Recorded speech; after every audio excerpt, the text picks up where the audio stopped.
Greetings, Earthlings! Welcome to Beyond the Tinfoil Hat, a podcast by the Experiencer Support Association. I'm your host, Jamie Delzell, and I want you to join us for a trip down another rabbit hole where we find all kinds of unusual and unexplained phenomena. Remember, the first 30 minutes of the show is absolutely free and available on Apple Podcasts, Google Podcasts, Spotify, Stitcher, TuneIn, and iHeartRadio. Head over to Patreon and catch 30 minutes and beyond of extra audio as we dive even further into today's topics, exclusively for our subscribed fans with top secret clearance. Now let's dive right into it.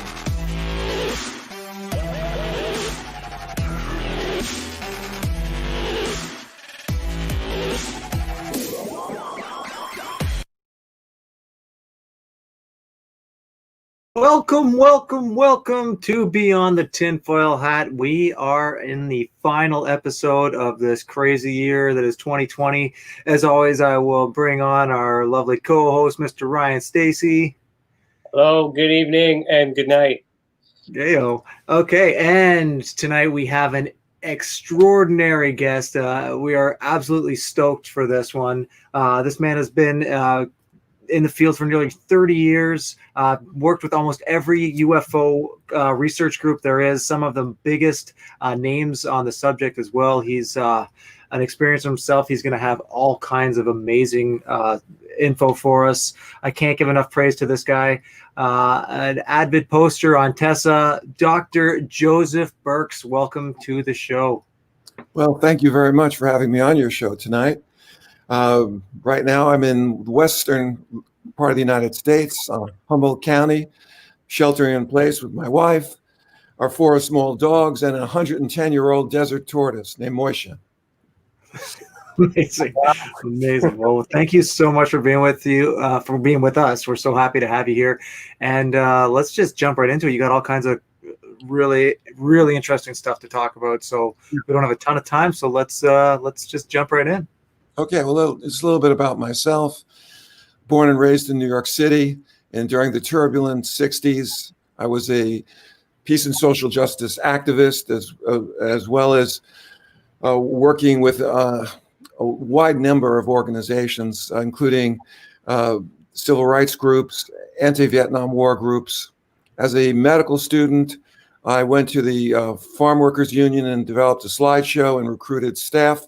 The United Farm Workers Union under Cesar Chavez for their farm workers clinic.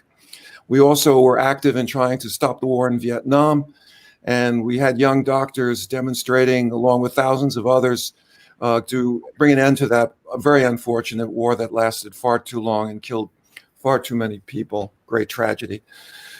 When I was a young doctor, I was active in the trade union movement, and I was organizer, co-founder of a group called LA COSH, COSH, that was Committees on Occupational Safety and Health. And we were a coalition of labor, trade unionists, and health professionals working with workers to educate them about the health hazards, trying to avoid industrial accidents, and making the American workplace safer. And I did that. I also worked as an industrial toxicologist for the Permanente medical group. I graduated from Tufts in 1976. And I was in internal medicine for a number of years. I also did emergency room work for about 10 years, had experiences in the office, both taking care of routine medical issues. I was also a gerontology, used to visit the nursing homes. I did a small stint for 2 years, part-time in what was called a chemical dependency recovery program. I assisted drug addict and alcoholics to rehabilitate. And I also worked in workers' comp and the hospital-based, what's called hospitalist medicine. So I had a very broad internal medicine exposure for a career that lasted almost 40 years. I retired, took early retirement about 7 years ago, and I wanted to dedicate myself more to the phenomena. My interest in the phenomena goes back to 1990, when for no particular reason, I went to the local public library and I said, what do you got on, I needed a hobby. So I said, okay, what do you got on UFOs? They showed me a book called The Amazing Gulf Breeze Sightings by the Walters. and Ed and Francis. And so it was a book about sightings that occurred on the Gulf Coast in the late 1980s and early 90s. So I found the issue of flying saucers for some strange reason fascinating. I attended my first UFO meeting about a year and a half later after reading several dozen books, and I met a tall, bearded, blonde ER doctor who could have passed as my cousin, both over 6 feet tall, both in ER work.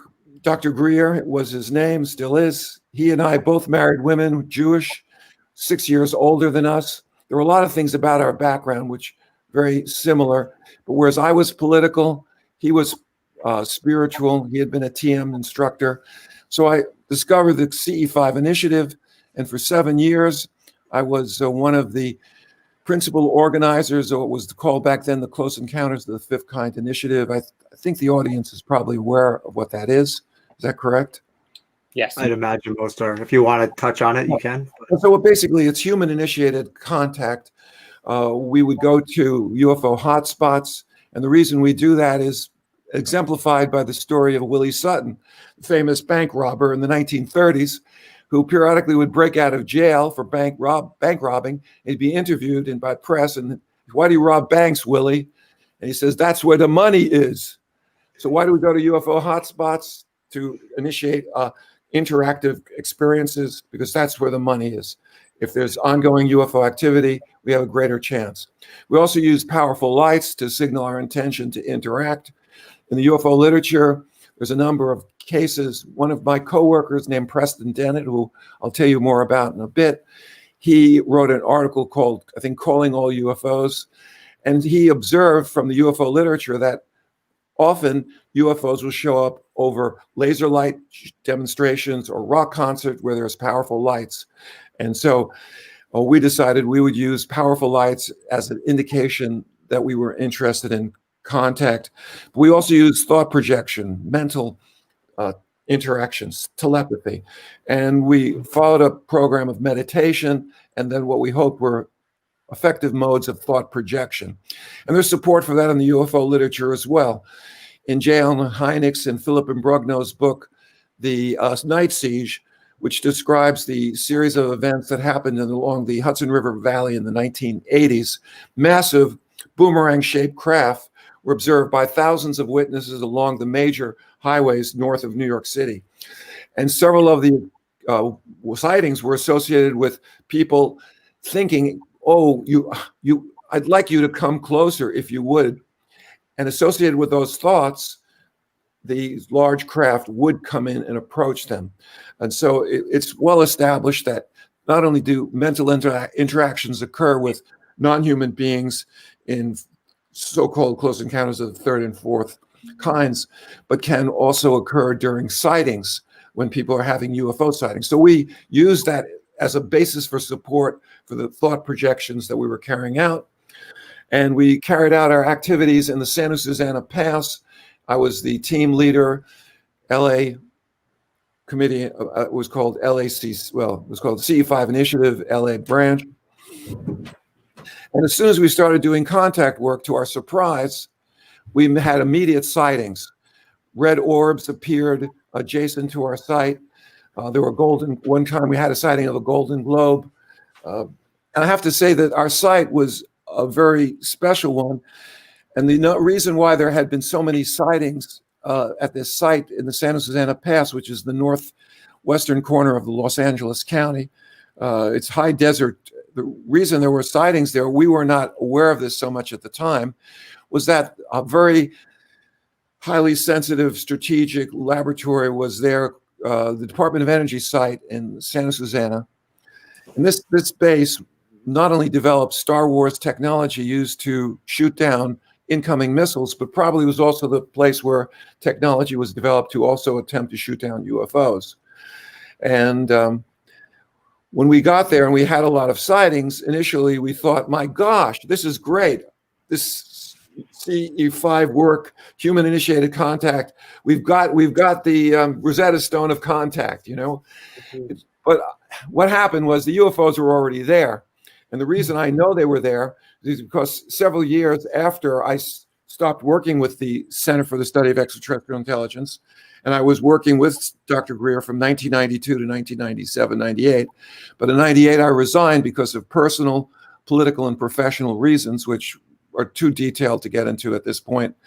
But there were many major differences that we had. And so I went my ways. And after I left the group, I continued to support what I call HICE, Human-Initiated Contact Events or Human-Initiated Contact Experiences. I think HICE is a better acronym rather than CE5 for reasons that I could outline at a later point. In any case, in 2006, I'm in the emergency room working. It's a slow day. An African-American gentleman comes in for admission. I asked him what his occupation is. He says, I was working for the Department of Energy.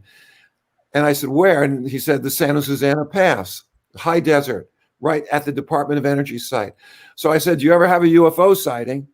And he looked a little taken aback at first. And since he was retired and I explained that I had done UFO research at the site, he opened up to me and he said that around 1990, his job was as a maintenance engineer to maintain the physical plant of that enormous base, which had many levels underground. It was so important that base was actually appeared on Soviet nuclear war planning maps that I happened to get a hold of after the end of the Cold War. The San Susano Department of Energy site, written in Cyrillic on a map, was targeted for nuclear combat because this base had a nuclear reactor that happened to have a meltdown in the 1950s.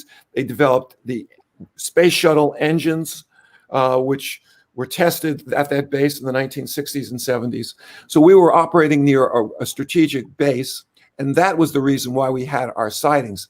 And the reason I know this is true is because the Department of Energy engineer who I was interviewing that day several years later said one day the alarm went off, and his job as a maintenance engineer was to maintain the physical plant, plumbing, electrical. And in order to supply the base with water, enormous water towers were on top of the base, and large pipes would carry the water down into the various labs. Some of them were underground. Periodically, there would be landslides. You know, Los Angeles is earthquake prone. So periodically, they had to repair breaks in these large pipes.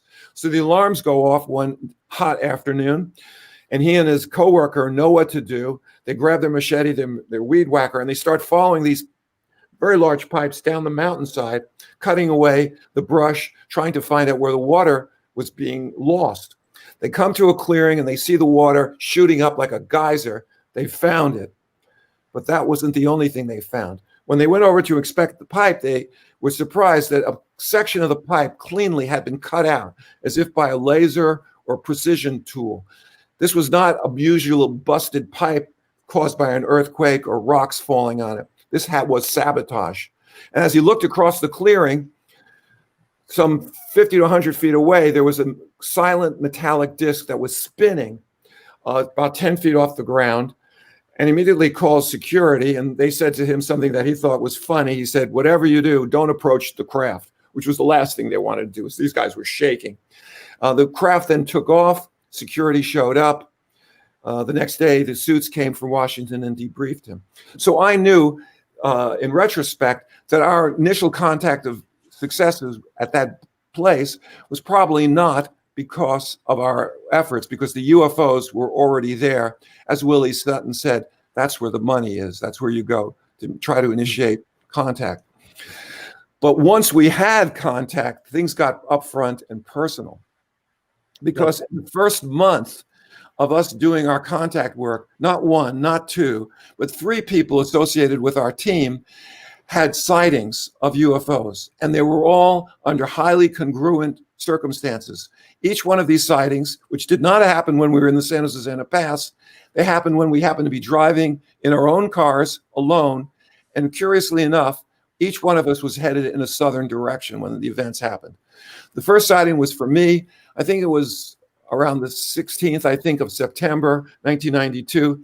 I have to tell you that when I first learned about the CE5 initiative, and I had only been reading about UFOs for a year and a half, and I had only started doing investigations that month, I was a little bit, shall we say, wet behind the years. I went to a prestigious meeting where there were several prominent MUFON members, and it was called the LA UFO Study Group. And they heard about our efforts, and they were taken aback. They said, no. You're not interacting with extraterrestrials. These flying saucers are unknowns. And what we do is we carry out research by investigating people who have had sightings, and then we get the information, and then we make an assessment as to whether this is a bona fide UFO or maybe a misidentification of an airplane or the Goodyear blimp or the planet Venus. I turned around and I said, wait a second. We have developed a technique that allows us to have real-time interaction with the phenomena, and we can signal back and forth, which we did have some signaling, which is a long story at Santa Susana Pass. And what you guys are doing is retrospective. It's akin to journalism. In order to do real science, and I imagined what we were doing was real science. In retrospect, I'm not so sure. What we were doing was more akin to intelligence work or espionage work rather than true science. But in any case, I thought we were doing a scientific prospective investigation. And I said something really kind of arrogant. I should never said it. I thanked them for their service, because these were older members in their 70s and 80s who had been in MUFON since the beginning. I said, but the next generation is going to go forward, and we're going to interact directly. So I got home from the meeting and I said to my wife, Yael, baby, there's good news and there's bad news. Bad news is I sort of was kind of insulting, and I'm never going to be invited back to the prestigious UFO study group. But the good news is I just saw a UFO. And as I was driving through the Santa Susana Pass on my way back from that meeting, a blue-green light appeared over the Los Angeles basin. It was moving very slowly, was kind of in a serpiginous trajectory. It flew right over the entrance to the Sepulveda Pass. I wasn't in the Santa Susana, it was the Sepulveda Pass, 405 freeway.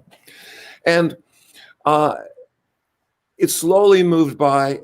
In LA, because of the light pollution, the marine layer, you can always see the silhouette of any craft that you spot in the sky, because light is coming from above as well as from below. But this had no silhouette. It wasn't a helicopter. It was moving too slowly to be a fixed-wing aircraft. It was a UFO, or as they're now called, unidentified aerial phenomena. The next sighting was even more dramatic. We had 3 physicians on our team. And if I had time, I would explain the amazing synchronicities that allowed us to have such a high-powered team in the initial days of this CE5 initiative. We had 3 physicians.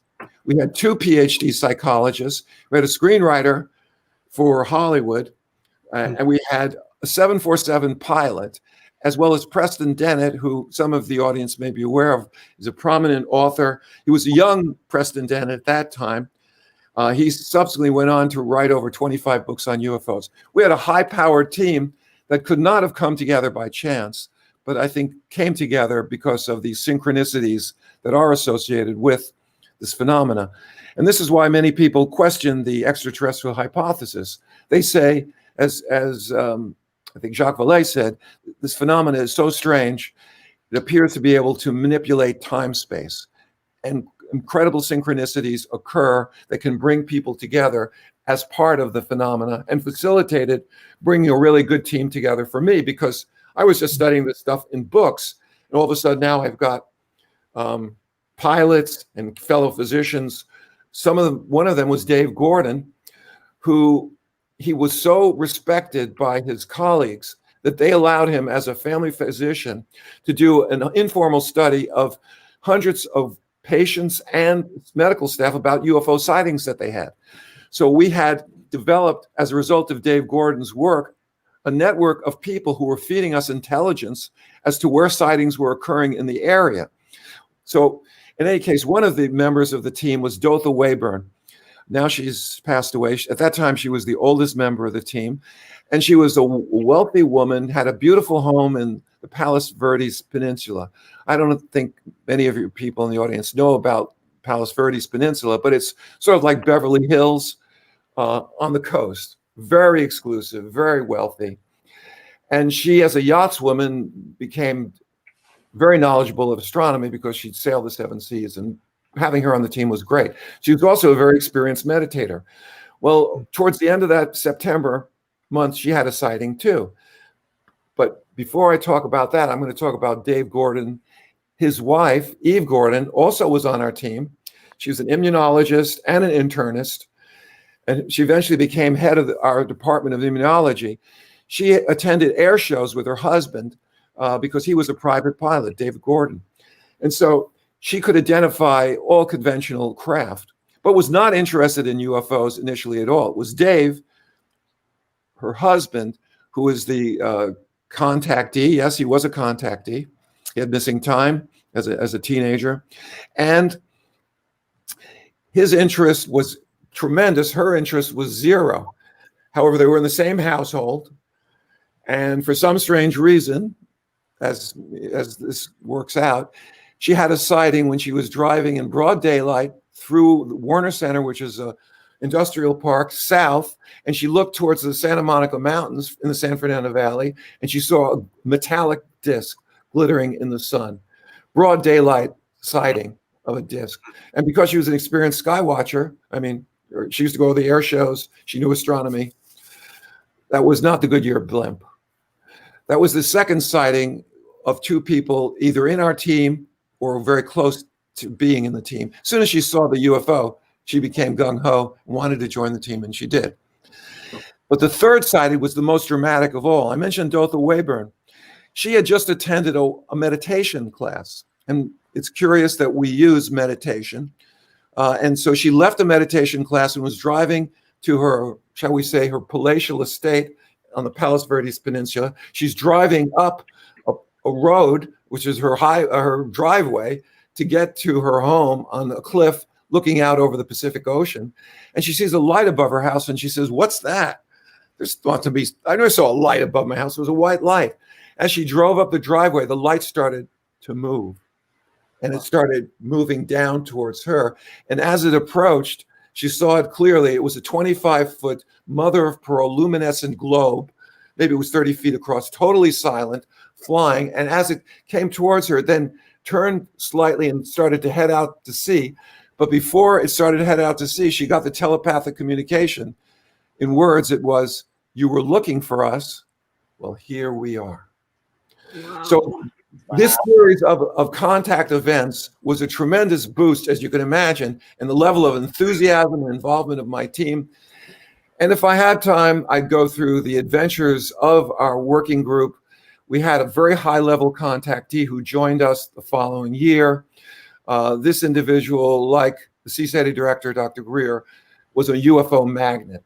And one of the things I learned through my association with people like Stephen Greer and this Russian contactee, Misha, and many others, that was basically, it's like in Hollywood, okay? It's not what you know, it's who you know.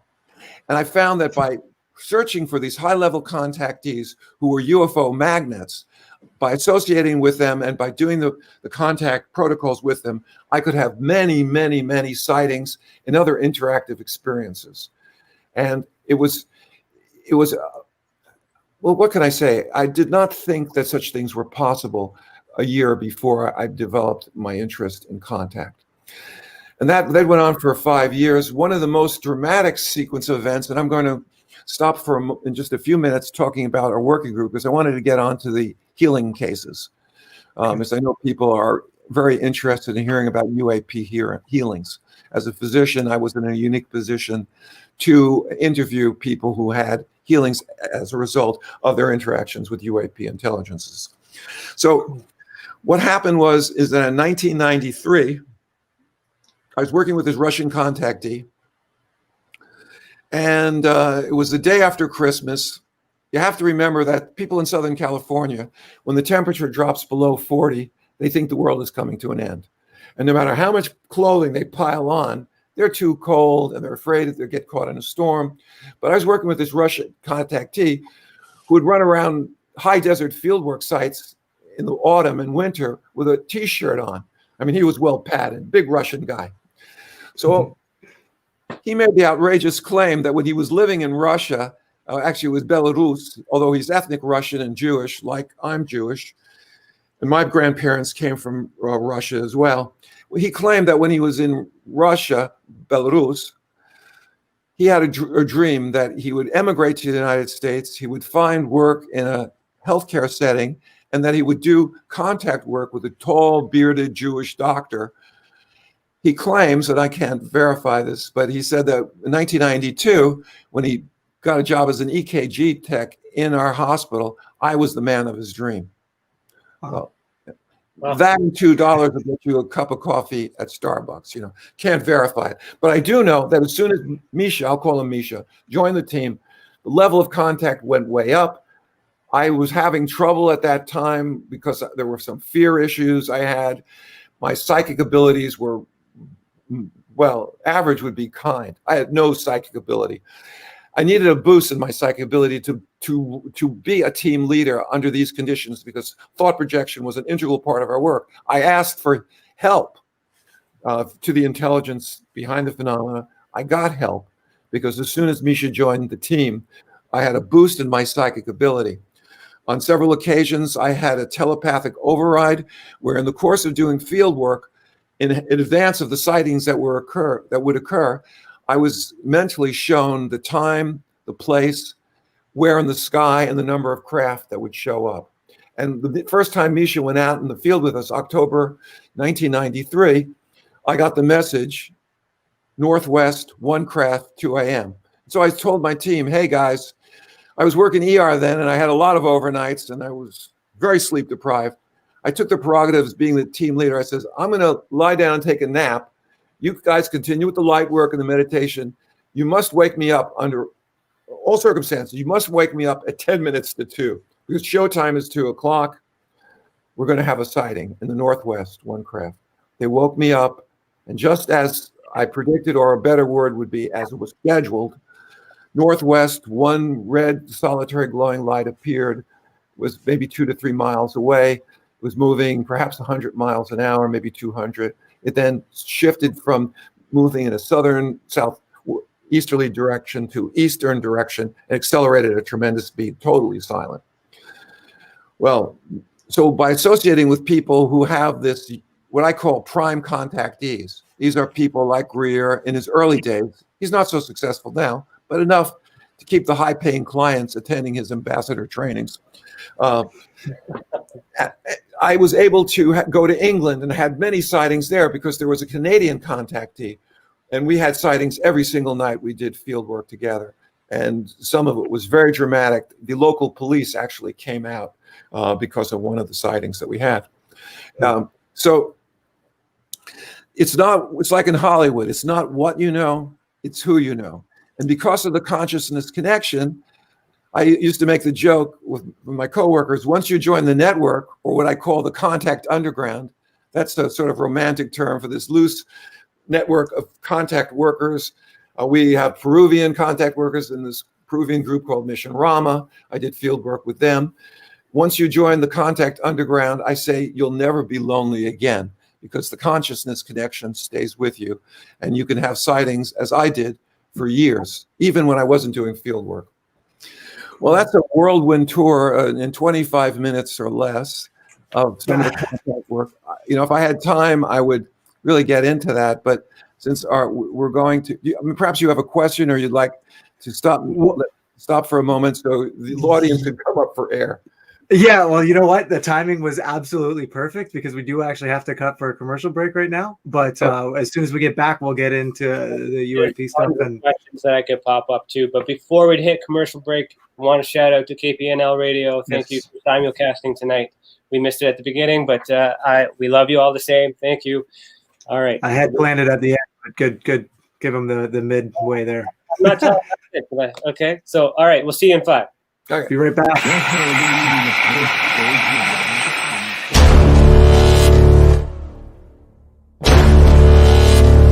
We are the ones in the dark. We are the first on the scene. We are the last to leave.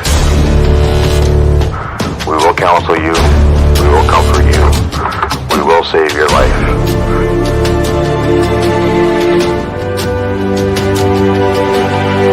We are the unsung. We are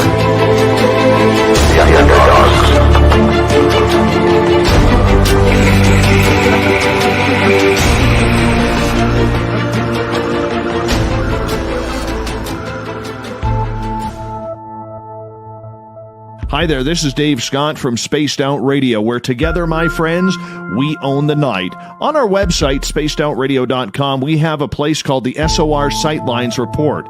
All of our investigations and people who inquire are turned over to TESSA, the Experiencers Support Association. Ryan Stacy and his crew, what I like about them, they're independent. They're not working for anybody, and they want answers. We want answers for our listeners and people who inquire as well about their experiences. It's a great tandem, and we love being teamed up with Tessa. If you haven't heard of us before, that's okay. We'd love to earn your listening ears. Join us 9:06 Pacific Time, 12:06 a.m. Eastern for 3 hours of live entertainment 7 days a week.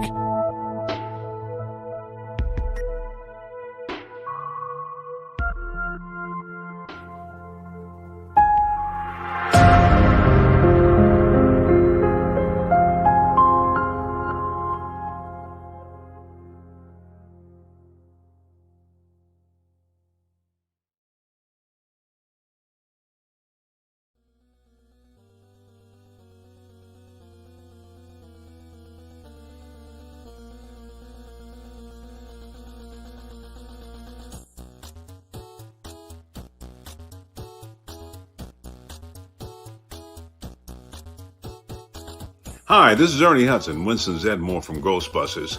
I want to let you know that Ryan Stacy, he's created the Experiencer Support Association, TESA.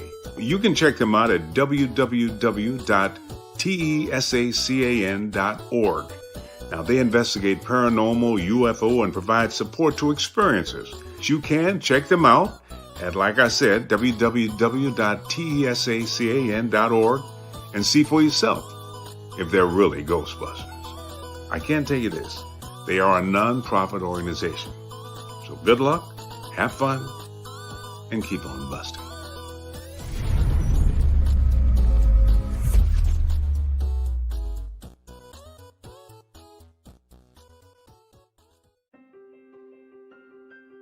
Have you ever wondered if there were others just like you? People with extraordinary abilities and unique intuitions.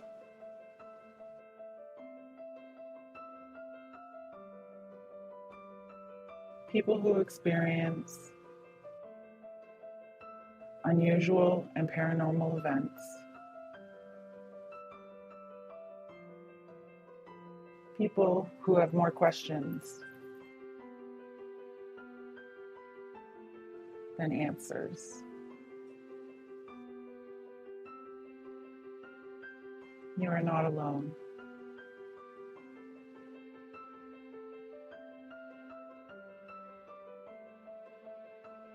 Experiencers Anonymous. Visit tessacan.org. And we're back.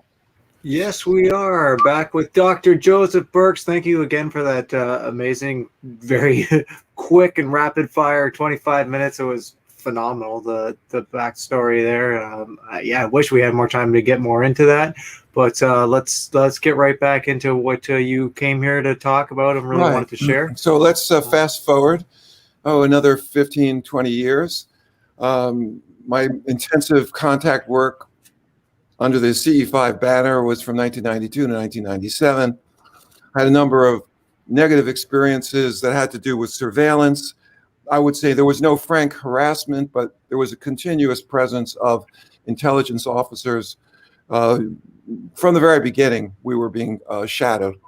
And in 1996, we went out in the field in Joshua Tree National Monument for a week. Before I went into the field, my phone rang every hour on the hour. My wife or I would pick it up. No one's on the phone.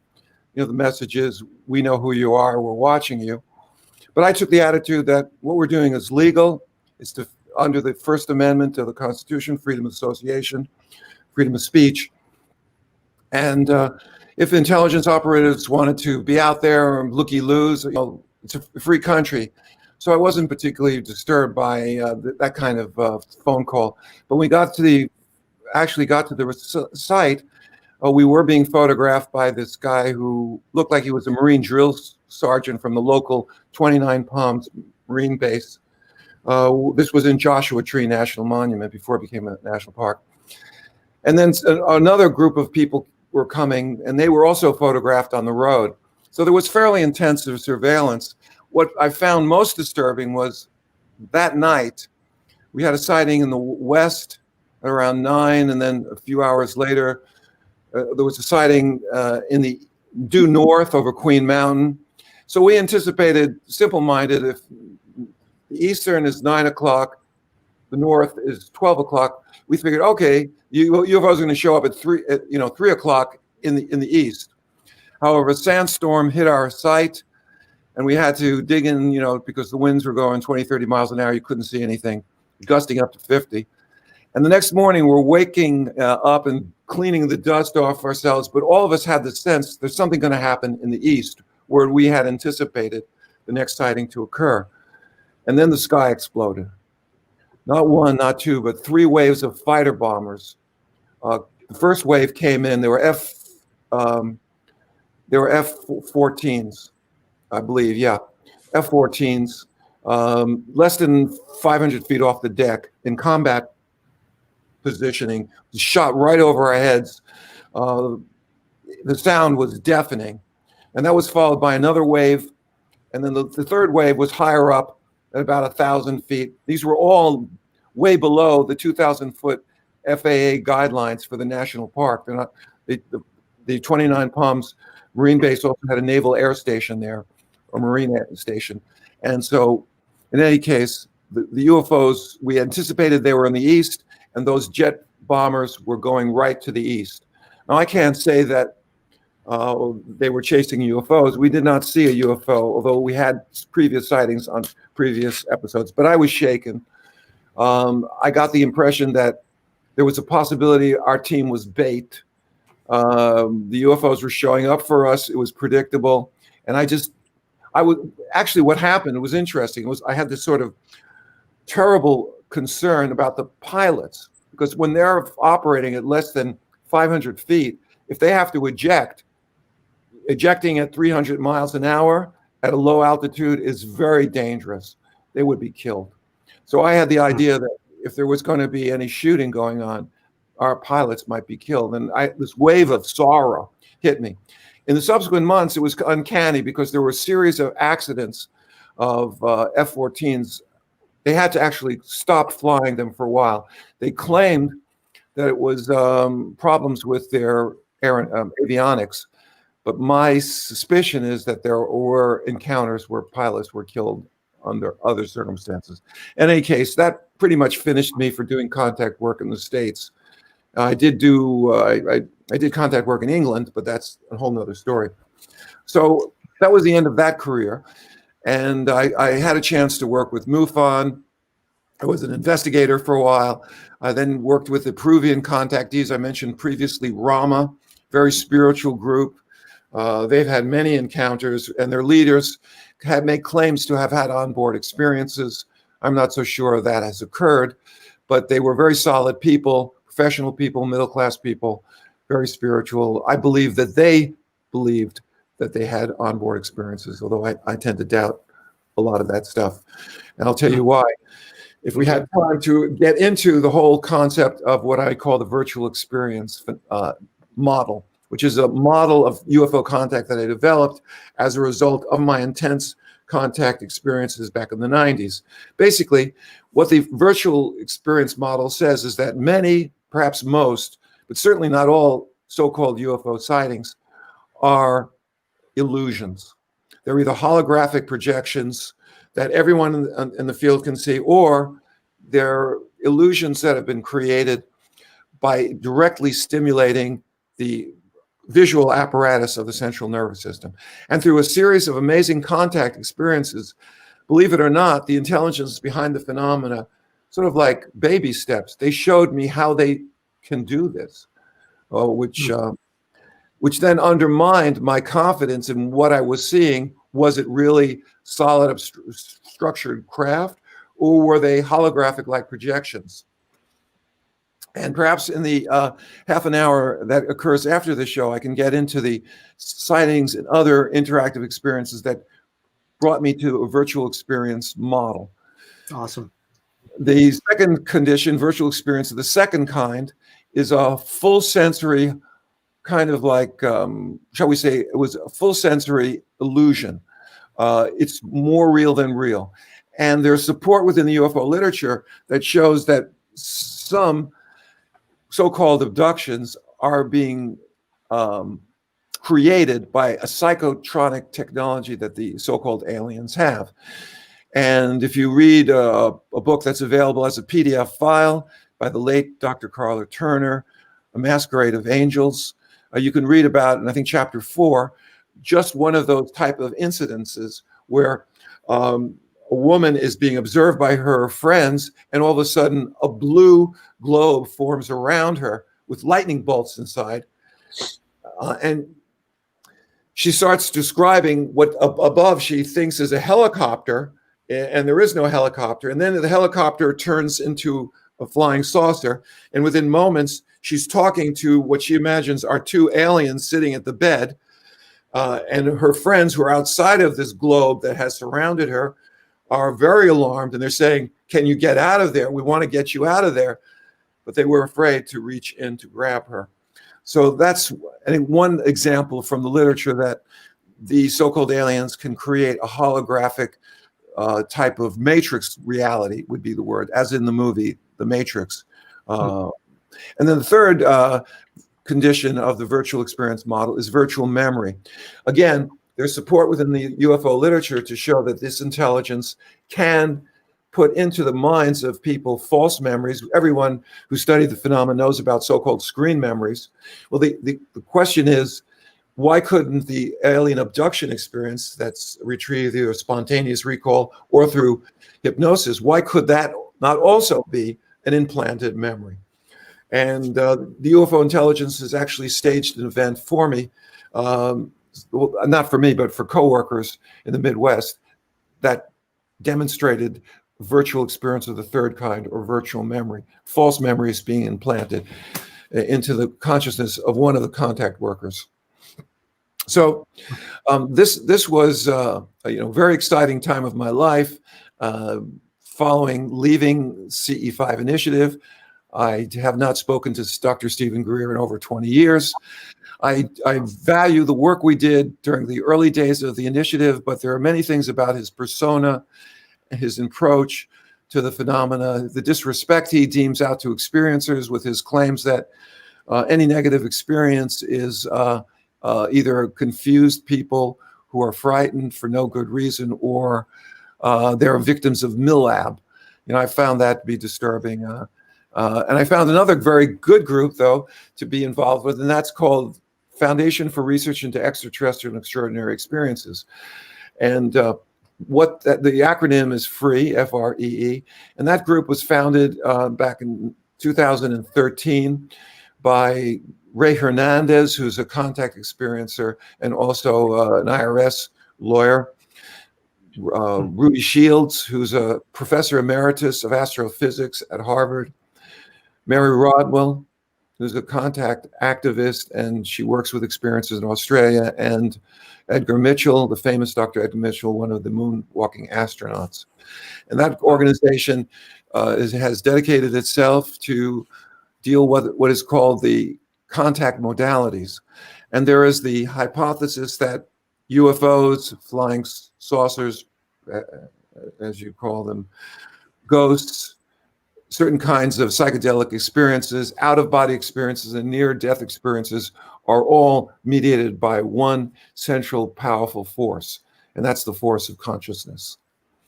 And so this group devised what was called the Free Experiencer Survey, FREE. And what that was a comprehensive multinational academic research study that involved close to 600 questions that were sent out to experiencers, and a total of 4,200 self-described contact experiencers from over 100 countries participated in this investigative 5-year project. And this was a very important milestone study that has not gotten much tread from the UFO research community, partly because what we found were things that go against the traditional wisdom of the UFO subculture. What we found was that although about 10 to 12%, 15%, depending on how you ask the question, would want their experiences to stop because they were bad and very unpleasant, the overwhelming majority of people had either positive experiences or were neutral. Mm-hmm. We also found that the contact experiencers described themselves being transformed in the process of contact. Well, that's something I know about personally, because when I started doing the contact work, even before I had missing time, all of a sudden I'm meditating once or twice a day. I discovered the power of prayer. I had been a strict materialist and believed in science as the supreme arbiter of truth. And now I'm meditating, praying, doing thought projection, and suddenly I completely lost my taste for meat. I took a course in TM. Now, before I was a meat and potatoes man, I didn't care what animal we killed, even baby calves. I'll eat the veal. But as soon as I started doing the contact work, I could not swallow meat. I choked. I did not want it. I didn't want to even look at it. So that was my story. I also started to pray, and was curious enough that I prayed for. This is somewhat of an extravagant tale to tell, but I was this materialist who now is praying, vectoring in spacecraft. And my poor wife is worried that I've lost it and that I'm going to go on a mountaintop and with a yogi somewhere and abandon her and the six-digit income that I was earning as an emergency room doctor. And she'll, so she was very upset. She didn't tell anybody that I was praying. I chose to pray for a woman who my wife was very fond of, her friend Stephanie, who was going through marital problems. And so I started praying for the first time as an adult for Stephanie.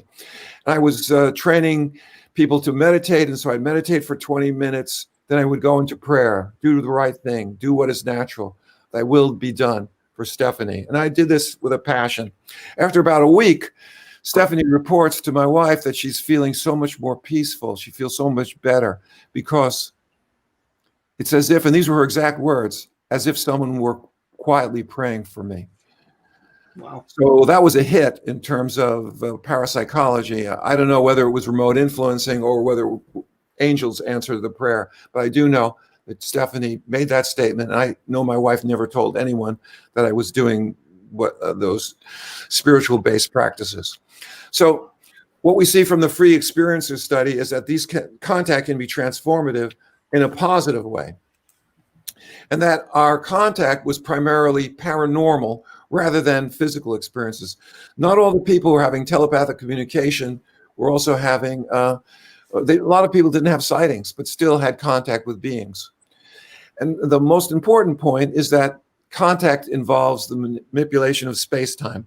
These experiences very well might be interdimensional rather than extraterrestrial.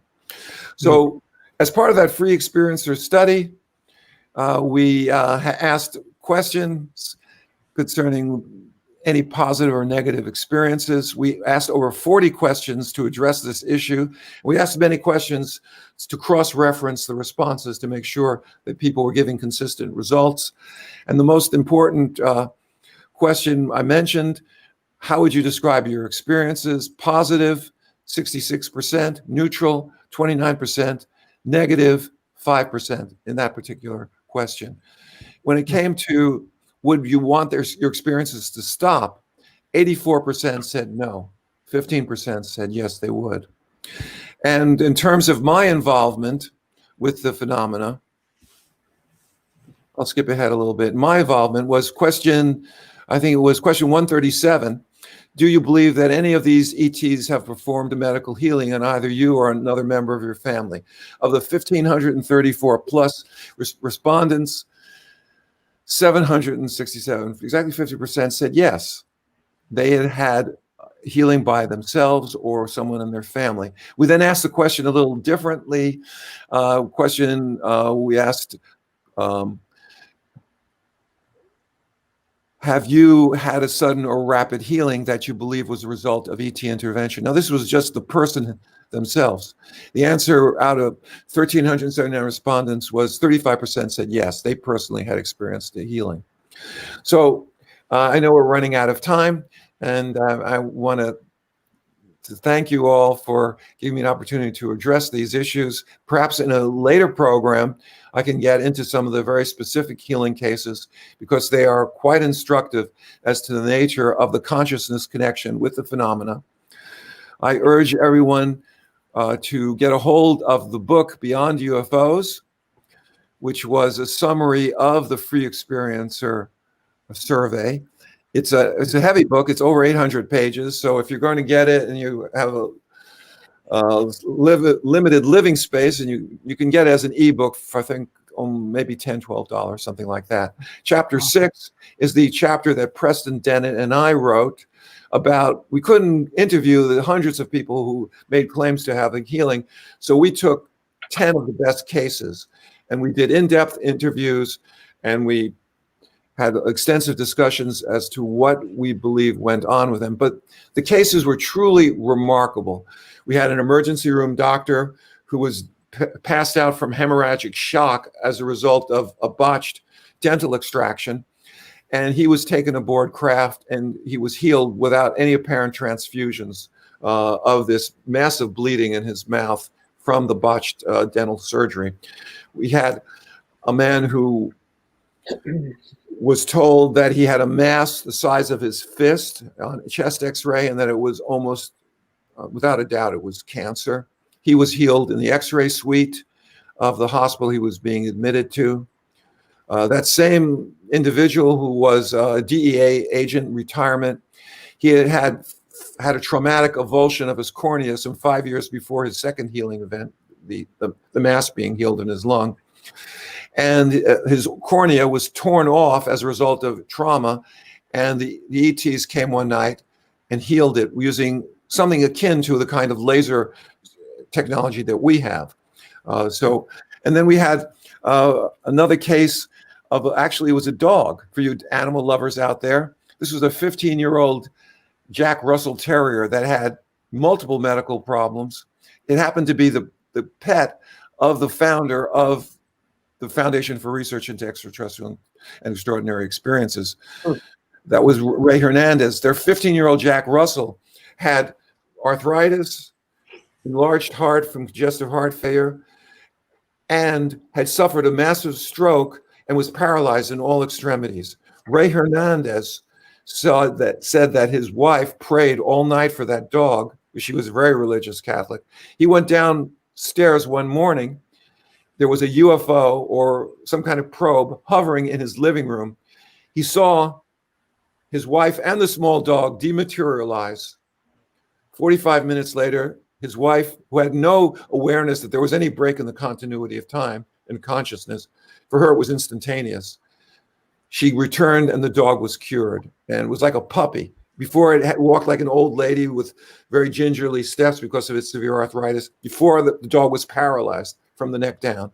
And they were preparing to actually euthanize the dog, and it was healed with this probe-like UFO hovering inside the living room in Miami, Florida, where Ray and his wife were living. So these are the kinds of cases that we could get into more detail. I want to say that if you want to support the work of the people I'm working with, get a hold of the book Beyond UFOs. We're also publishing a book next year that goes by the title of A Greater Reality. And the new group that Ray has formed is called CCRI, which stands for Consciousness and Contact Research Institute. The chapter that I wrote is about human-initiated contact and the consciousness connection, in which I describe, in summary, the bulk of my most important contact work and how it led me to develop the virtual experience model, which describes how illusion is a principal mechanism of contact. That book is coming out sometime next year. It has many very interesting articles. I'm helping Ray to edit some of them at this time. And so that book is called, I'll say it again, a greater reality. And the new group is the Consciousness and Contact Research Institute. So we have just a few minutes. I should leave a chance for my host to say a word and perhaps ask a question. Man, that was amazing. Thank you so much for that. I knew that we wouldn't have enough time, but you did a really good job of Patreons. We're going to continuing into this until, I don't know, I'll put a pot of coffee on. We'll go all night. Thank you so much for sharing all that. That is unbelievable. It was amazing to hear. There's so many, we've been obviously researching a lot of different stuff ourselves, and just so many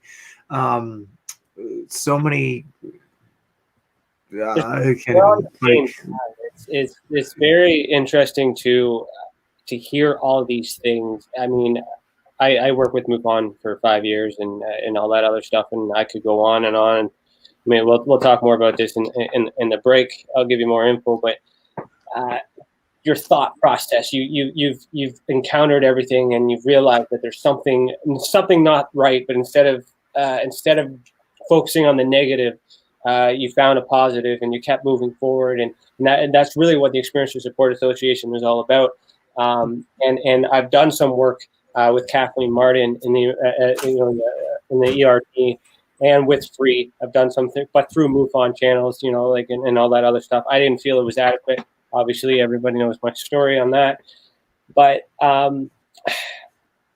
we'll talk more about this in the Patreon. I want to thank you, because one of my dreams was to have a group like yours doing not only just research but also support work. In other words, you give back to the experiencers. You don't just go there and take the story down, get the facts, publish the book, make the movie. You're there with them to support them, as well as helping them tell their story. This is very important. I appreciated that so much, and exactly what I was going to lead to. I wasn't going to do it here, but just to lead off of that, there is so much stuff that I could fill you in with that we could complement each other in so many ways. Sure. And so I'll give it to Jamie in a minute, but I just want to say thank you to everybody. This is our final episode for season 2. What a way to end season 2, And, tomorrow night is our Ask Us Anything event. So where Tessa, people are going to be here if you got your questions, all that other stuff, fun jazz. And that is the last episode that you're going to see us live until 2021. On December 29th is our birthday. We turned 2, and I got a video prepped of a whole bunch of plans for 2021. And our research is going to be going to the next level, and just maybe we could bring Free in on that too. So, okay, ooh, nice, anniversary. That's great. Yeah, I look forward to seeing the next generation of contact activists and experiencers come forward. And guess what? It's happening already. I thank you for your work and your service. Thank you so much, Dr. Burkes. Just an absolute pleasure having you on. We are lucky enough to get to speak with you a little bit more on the Patreon. For those of you, I saw Dale asking, yes, it will actually be live. The link will be available. We will be talking live with Dr. Burkes a bit more, get a bit more into some of these phenomenal stories. And thank you all for tuning in. We're just getting started here, just scratching the surface of stuff. So thank you for bearing through 2020 with us, and looking really forward to a strong new year. All right. Thanks. Keep your eyes in the sky. Thank you, Joseph. Thank you. I'm going to stay on. That's it for another Journey into the Fringe. Thanks for joining us here on Beyond the Tinfoil Hat. Catch us next week and follow us again into the realm of mystery and unknown. For access to the entire episode and more, head to Patreon and find us under the Experiencer Support Association. You can also follow us on Facebook on our page, the Experiencer Support Association, Tessa, and on Instagram, Beyond the Tinfoil Hat.